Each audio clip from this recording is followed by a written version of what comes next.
Manipur amukta thoktriba uprising ama lakloi haining leite folk. Mamang chegi May 3 hoduna kuki terroristsingna Manipur ge punbagi saktamda singnaduna satharliba lan asi tha 13 helakle.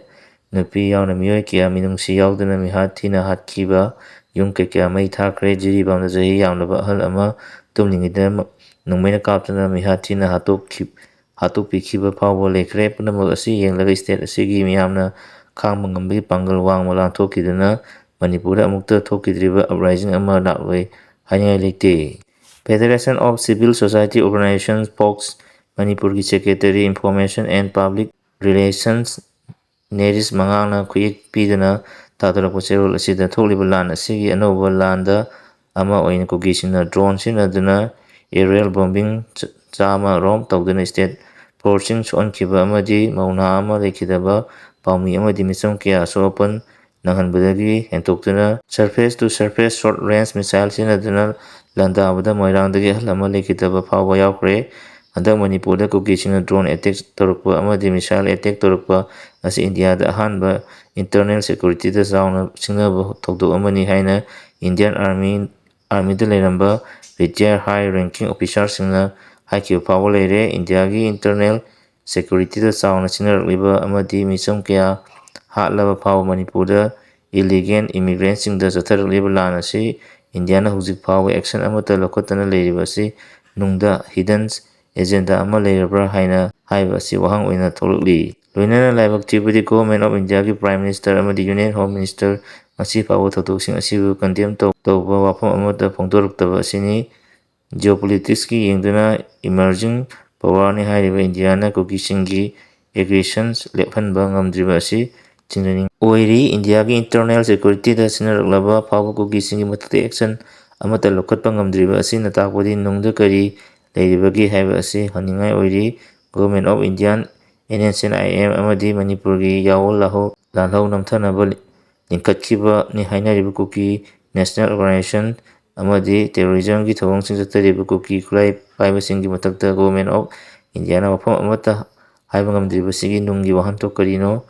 Government of India na sengkhatkiba KNO amadi kuki khulai paibasingna huinaw masa chaunaba yoklaga leiton lei haibadu mak central government gi mathakta tawrakloi hainingai leite.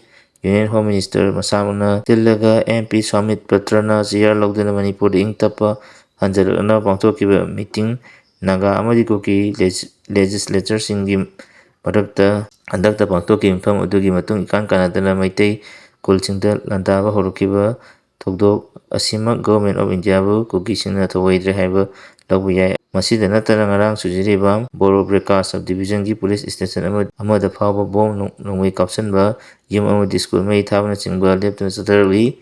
Maitai singi mathakta landariba kukisingna India na makhoigi geopolitics ki policy kaidanaba khakki yengduna center na Puducherry gi maungda legislative assembly leiba union territory ama development thorang tawraklabadi lebak asida amukta thokdriba miyamgi uprising ama lakloi hainingai leite. Asigumba tanja asida state lengaknasu matik leina thabak tawba changi haina Fox ki cherol asina makha tana phongtorakli. Manipur gi mafam punamakta MLRN LRX chanhanggadabani MPDF di Manipur Land Revenue Act Land Reformation Act 1970 asi square kilometer 12,000 ga 1,018 lomtamak chawa state asigi mafam punamakta chanhanggadabani.